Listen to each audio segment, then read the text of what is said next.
Analytical paragraph. भैया ये analytical paragraph fail कर देगा हमारे साथ 5 नंबर का। लेकिन यार अगर वीडियो पे क्लिक किया है तो कुछ नहीं होने दूंगा।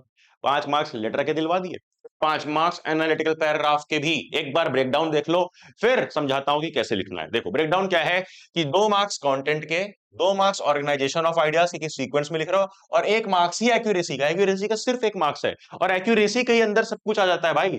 ठीक है, कि जो भी तुम्हारा थोड़ा भी मिस्टेक विस्टेक होगा एक्यूरेसी के अंदर आएगा, जो भी स्पेलिंग मिस्टेक है ये वो, तो ज्यादा डरना नहीं है स्पेलिंग का। ठीक है, मैक्सिमम 1 नंबर ही उसके अंदर है। अब देख लो यहाँ पर सबसे पहला फॉर्मेट या सबसे पहला टाइप जा सकता है वो है स्वॉट एनालिसिस वाला।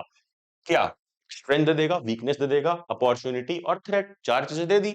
इसके बेसिस पे तुम्हें लिखना है। जो भी पॉइंटर्स दिए गए हैं इसको ध्यान से देखना। ठीक है, जैसे यहाँ पर क्वेश्चन बोला गया है, Gurmeet Kaur is an aspiring candidate for public funded engineering college in suburbs. She belong to a nearby village, has minimal technological skills. क्या कम थी, नॉर्मल काम चलाओ, टेक्नोलॉजिकल स्किल्स है, एक्सपोजर है, has the required cut off, cut off है इनके पास। Write a paragraph about her स्वॉट नोट्स, एनालाइजिंग हर स्वॉट नोट्स, यानी यही to support your stand on whether she should join और नॉट ज्वाइन द कॉलेज। तो भाई यार ये हमारे पास है। ठीक है, ये हमारे पास है। स्ट्रेंथ क्या है कि करिकुलम कैसा है, फैकल्टी क्या है, ये क्या है, वो क्या है। वीकनेस क्या है, like of diversity, no hostel. Opportunities क्या है, थ्रेट क्या है, प्रॉब्लम क्या है। इसके बेसिस के हिसाब से हमें लिखना है। तो सबसे पहला दो लिख सकते हो। ठीक है, पूरा दोनों नहीं लिखना है, दो लिख सकते हो। या तो सपोर्ट में लिख दो कि हाँ भाई आपको कॉलेज ज्वाइन करना चाहिए, या तो अगेंस्ट में लिख दो। और एक ही पैराग्राफ में तुम लिख सकते हो, बहुत लंबा नहीं लिखना होता है एनालिटिकल पैराग्राफ। समझते हैं कि लिखना कैसे है। पैराग्राफ नंबर 1, देखो हमने देखा शॉर्ट वाला फॉर्मेट जो कि बड़ा इजी था। टेबल वाला फॉर्मेट आने के चांसेस रहते हैं। टेबल वाले में क्या करना है तुम्हें, हाईएस्ट वैल्यू किसकी है वो देख लेना है। जैसे इंग्लिश की है सबसे ज्यादा, फिर लोवेस्ट किसकी है, जापानीज की। अब उसके बेसिस पर अपना पैराग्राफ लिख देना है। ये रहा तुम्हारे सामने पैराग्राफ। कीवर्ड्स क्या है भैया, कीवर्ड्स हैं ये। The given table illustrates some revealing facts about 7 most popular language in the world. पहली लाइन में हमें बस इंट्रो देना है कि ये टेबल, ये पाई चार्ट जो भी है वो है किस बारे में। और इलस्ट्रेट्स, शोज, स्पैन्स, एक्सप्लेन्स, ये सारे टर्म्स का इस्तेमाल करेंगे। फिर पैराग्राफ चेंज भी कर सकते हो। और dominance of English is quite evident, मतलब सबसे हाईएस्ट वाला जो था पहले देखो उसके बारे में लिखा। फिर उसके बारे में मीडियम बारे में लिखेंगे, 2 नंबर पे, 3rd नंबर पे कौन है। आखिरी में चले आएंगे कि जापानीज वगैरह काफी कम है। ठीक है, चलो आखिरी में। और याद रखना इस तरह का कंक्लूजन देंगे कि ओवरऑल, मतलब पूरा summary, summary conclusion, overall more people are learning English वगैरह वगैरह। Hindi is being studied more than Japanese, Italian, English seems to be unbeatable as it is studied and learn in 101 countries. ठीक है, चलो आगे आओ। पैराग्राफ 2 कैसा आ सकता है, पाई चार्ट। पाई चार्ट वाला फॉर्मेट भी बड़ा इंपॉर्टेंट है। और पाई चार्ट में क्या करना है, हमें निकालना है 3 डेटा रखना, हाईएस्ट भी, लोवेस्ट भी। हाईएस्ट जैसे देखो नाइक, यहाँ पे नाइकी का क्या है 20%, फिला का कितना है 8%, जो कि मार्केट शेयर दिखा रहा है। और सेम क्लोज वाले भी जरूरी है जानना, ताकि कंपैरिजन लिख पाओ। एडिडास बाटा का सेम है 10-10, फिर वहीं वुडलैंड ली का सेम है, एडिडास बाटा का सेम है 15-15, वुडलैंड और ली का सेम है 10-10। देखो तो अब इनमें तुम दिखा सकते हो कि दोनों आपस में क्लोजली कंपीट कर रहे हैं। ठीक है, उसी हिसाब से लिखना है। देखो the distribution of market share of famous international brands of show Q is quite clear on the expected lines। ये भी एक टर्म हो गया, एक कीवर्ड हो गया, एक लाइन हो गई, ऑन द एक्सपेक्टेड लाइंस। फिर उसके बाद आ जाओ, सबसे टॉप पर जो है उनके बारे में लिखा, जो मीडियम पे है जैसे 10-10% पे ये लोग हैं। और जो जो नीचे हैं फिर उनके बारे में लिखा कि ये सारे नीचे, और इस तरह से कंक्लूजन दे दिया। फिर आगे बढ़ो, ग्राफ वाला आ गया अगला केस, कि अगर ग्राफ वाला आ गया तब क्या करेंगे। ठीक है, ग्राफ वाले में क्या है, यहाँ पे टेम्परेचर की बात की गई है। ये जो येलो वाली लाइन है ये दिखा रही है मैक्सिमम टेम्परेचर कितना कितना था, और मिनिमम टेम्परेचर कितना कितना था 10 डेज ऑफ जून पे। पहले दिन पे 18 से 33 के बीच में रेंज में था, फिर 20 से 35, फिर 18 से 33, इस तरह की रेंज यहाँ पर मेंटेन्ड थी। इसी के बारे में हमें लिखना है। क्या किया, यहाँ पे ऑलरेडी मिनिमम मैक्सिमम दिया हुआ है।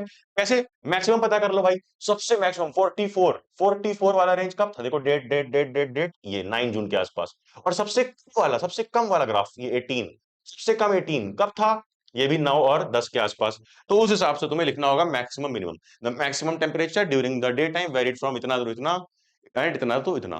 ठीक है, अब इस तरह से पूरा लिखा, आगे बढ़े। और कंक्लूजन भी आखिरी में जरूर देना है, कंक्लूजन बहुत ही इंपॉर्टेंट है। ठीक है, अब ये तीनों पैराग्राफ अलग अलग भी लिख सकते हो, इंट्रो बॉडी कंक्लूजन एक में भी करके लिख सकते हो, जितना भी वर्ड लिमिट फॉलो करनी हो उतना। जैसे कि यहाँ पर वर्ड लिमिट दिया होगा। ये भी एक ग्राफ वाला यार, सिंगल ग्राफ है, आराम से इजिली कर सकते हो। दुबई में गोल्ड की सेल्स कितनी है, अभी तो बहुत महंगा है, उसके बारे में लिखना है। तो यहाँ पर भी क्या करना है, पहले बताओ, पहले पता कर लो भाई लोवेस्ट लोवेस्ट पॉइंट क्या था, हाईएस्ट पॉइंट क्या था। तब ग्राफ ऐसे स्टेगनेंट था, यानी बस ऐसे चल रहा था, ऐसे ऐसे करके, ना बढ़ा ना घटा, उसके बारे में बस लिख दो। मिनिमम मिनिमम पता कर लो, मैक्सिमम पता कर लो, और मीडियन पता कर लो, उसके हिसाब से कंपैरिजन करके लिख दो। चलो आखिरी पैराग्राफ जो इस साल के सैंपल पेपर में था, कि हमारा दिमाग हिला देना था भैया, इसमें हमें समझ ही नहीं आ रहा है कि ये लेटर है कि एनालिटिकल पैराग्राफ। देखो ध्यान से, you are the president of the debate society in your school, two guest speakers mister Rajan Sharma, miss Meera Kapoor, दो लोग हैं, Rajan Sharma, Meera Kapoor, have written to express their interest in participating in your upcoming debate competition। Debate competition है, वहां ये दोनों आना चाहते हैं। इन्होंने अपना पार्टिसिपेशन इस स्क्रिप्ट के जरिए, स्क्रिप्ट है ना, एक्सक्रप्ट, एक्सक्रप्ट सारी प्रोनाउंसिएशन देख ली, जबकि करेक्ट प्रोनाउंसिएशन इसकी होती है एक्सेप्ट, ठीक है। तो इसके जरिए अपना लेटर इन्होंने दिया है, यानी छोटा सा, एक्सेप्ट मतलब कि छोटा सा एक मतलब टुकड़ा, पीस, पीस छोटा सा फ्रॉम दियर लेटर्स, पहला निकाला गया है राजन शर्मा का, दूसरा निकाला गया है मीरा कपूर का। एनालाइज करना है इस इंफॉर्मेशन को in a paragraph justifying which guest speaker would be a better choice, कि तुम किसको बुलाना चाहोगे, दोनों चाहते हैं कि तुम्हारे स्कूल में आए डिबेट कंपटीशन में। तो यहां पर क्या करेंगे, फिर से याद करो, फिर से याद करो, जो मैंने पिछले चार करा दिया ना, उसके बाहर से आ ही नहीं सकता। ग्राफ करा दिया, पाई चार्ट करा दिया, टेबल करा दिया, यहाँ भैया तीनों नहीं है, बट यहाँ है वो पहला वाला स्वॉट एनालिसिस। एनालाइज करो एक एक कैंडिडेट की स्ट्रेंथ क्या है, वीकनेस क्या है, इसको क्या अपॉर्चुनिटी मिल सकती है, किसके लिए क्या खतरा है, थ्रेट है, ठीक है, स्वॉट एनालिसिस। तो भाई इसके अपने बारे में बता रही है ये, गेस्ट स्पीकर है with over 10 years of experience as a public speaker and debate coach, I have guided numerous students to success in national level competition। वाह, एक्सपीरियंस भी अच्छा है 10 साल का, और काफी सारे बच्चों को गाइड किया है। My approach focus on increasing critical thinking वगैरह वगैरह।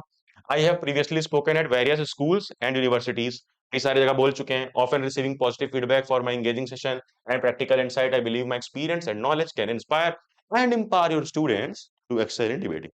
किसने बोला ये, राजन शर्मा। अब इनके जो कॉम्पिटिटर हैं, मिसेस मीरा कपूर, इसको देख लेते हैं कौन बेटर है। It would be a privilege to participate as a guest speaker at your school upcoming debate competition. I have participated in international debate forums and have won accolades for my arguments on global and social issues. My strength lies in connecting with young audience and making debates relevant to real world scenario। ठीक है। अब I also emphasize how dating मुझे dating दिखाई दे रहा है, dating दिखाई दे रहा है, रात के 2 बजे रिकॉर्ड कर रहा हूं तो मुझे डेटिंग दिखाई दे रहा है। डिबेटिंग है। Debating can improve public speaking confidence and interpersonal skills. I look forward to sharing my journey and experience with your students to inspire them to use debating as a tool for personal growth. अब देखो यार, मुझे तो साफ साफ दिख रहा है कि हमारे जो ये वाले भाई साहब हैं, ये वाले कहाँ गए, ये इनके पास पॉजिटिव पॉइंट क्या है, कि भाई इनका 10 साल का एक्सपीरियंस है, इन्होंने गाइड किया कई सारे स्टूडेंट को, इनका पैशन है डिबेटिंग का, कि इनको डिबेट करना पसंद है, और एक पॉजिटिव फीडबैक इनको मिलता है अपने एंगेजिंग सेशन के कारण, ठीक है। अब वहीं इनके क्या पॉजिटिव है, दोनों के पॉजिटिव दिख रहे हैं, कोई अपने बारे में नेगेटिव तो बोलेगा नहीं। दोनों में कंपेयर करना है कि तुम्हें कौन सा लगता है। कभी भी तुम किसी एक को चूज करोगे तो ऐसा नहीं है दूसरा लिख दोगे गलत, सही गलत कुछ भी नहीं है। देखो आंसर में भी देखो, देखो ऑप्शन वन ये है कि तुम चूज कर सकते हो मिसेस कपूर को, और ऑप्शन टू ये है कि तुम चूज कर सकते हो, ऑप्शन टू भी एक है, ये यहाँ पर डिलीटेड हो गया है, ये मैं पीपीटी तो टेलीग्राम भेज दूंगा। ऑप्शन टू भी एक है कि तुम दूसरे वाले स्पीकर को चूज कर सकते हो। अब जैसे इसमें अगर हम लोग इनको चूज करते हैं तो इनकी पॉइंट लिख दो कि क्यों इनको चूज करते हैं, क्योंकि भाई ये रियल वर्ल्ड सिनेरियो के बारे में बात करते हैं। फिर ये मिस्टर शर्मा के बारे में लिख दो कि क्यों उनको चूज नहीं किया, एक को चूज किया दूसरे को रिजेक्ट किया, क्यों। तो मिस्टर शर्मा के बारे में भी लिखना पड़ेगा। Although mister Sharma has significant experience as a coach and speaker, his approach appears more focused on techniques rather than engaging students with a relevant and inspiring real world example। तो रियल वर्ल्ड एग्जाम्पल वाले point की वजह से हमने इनको choose किया। ये रहा तुम्हारा आंसर, इसको फटाफट से देखो, और मुझे बताना अगर इसके बाद भी कोई डाउट रहता है ना एंगल पैराग्राफ में, कमेंट में सॉल्व कर दूंगा। इसके बाहर से नहीं आएगा, हमने हर टाइप का कवर कर लिया, इस तरह लेटर का भी किया था, राइटिंग सेशन किया, ग्रामर सेशन किया, और लिटरेचर तो हम लाइव कर रहे हैं, तो बस नोटिफिकेशन दबाओ, टेलीग्राम ज्वाइन करो एंड पढ़ ले।